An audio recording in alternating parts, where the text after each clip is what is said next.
Baiklah, saya akan melanjutkan materi tentang penerapan ilmu geografi dalam aspek sosial, yaitu ada materi tentang pola dan proses sosial dan hubungan dengan ruang, dinamika pola dan proses sosial, perencanaan dan rekayasa sosial.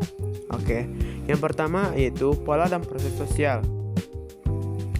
Pola sosial merupakan susunan hubungan dan interaksi antar individu maupun kelompok dalam ruang tertentu. Dalam geografi sosial, pola sosial tidak berdiri sendiri, melainkan dipengaruhi oleh faktor-faktor geografi seperti lokasi, iklim, sumber daya, dan bentuk lahan.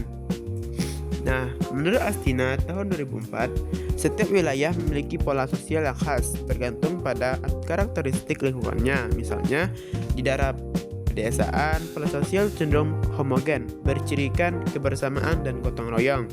Sedangkan di daerah perkotaan, pola sosial bersifat heterogen dengan hubungan sosial yang kompleks dan mobilitasnya yang tinggi.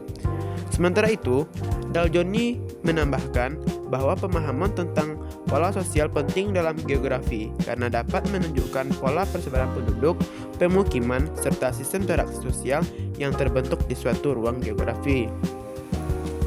Nah, yang kedua yaitu proses sosial dan hubungannya dengan ruang. Nah, proses sosial itu adalah cara manusia berinteraksi dan beradaptasi dengan lingkungannya baik secara fisik maupun sosial.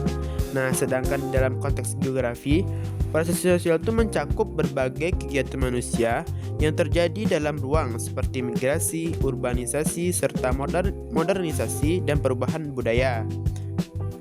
Nah, ada beberapa bentuk proses sosial yang berkaitan erat dengan dimensi geografi, yaitu interaksi sosial.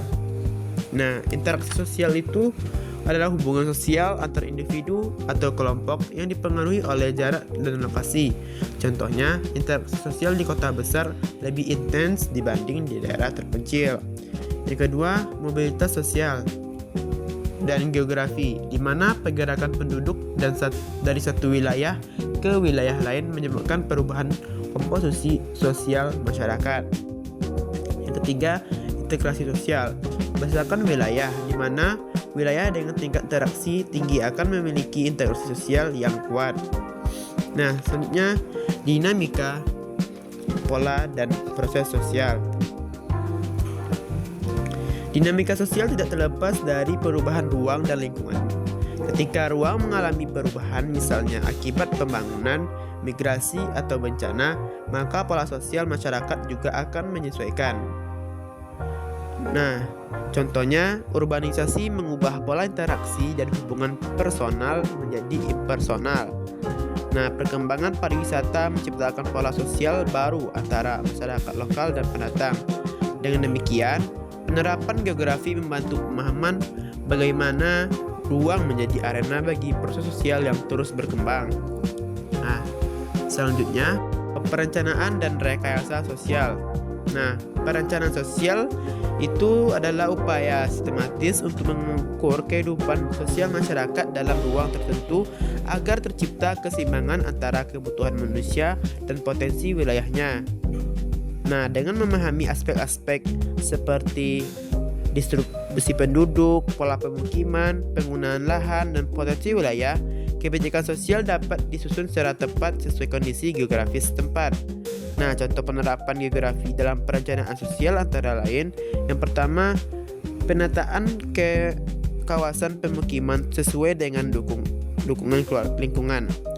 Yang kedua, perencanaan kota agar mendukung interaksi sosial dan pemerataan ekonomi. Selanjutnya, penentuan lokasi fasilitas publik berdasarkan persebaran penduduk. Nah, yang kedua ada rekayasa sosial dalam perseptif geografi.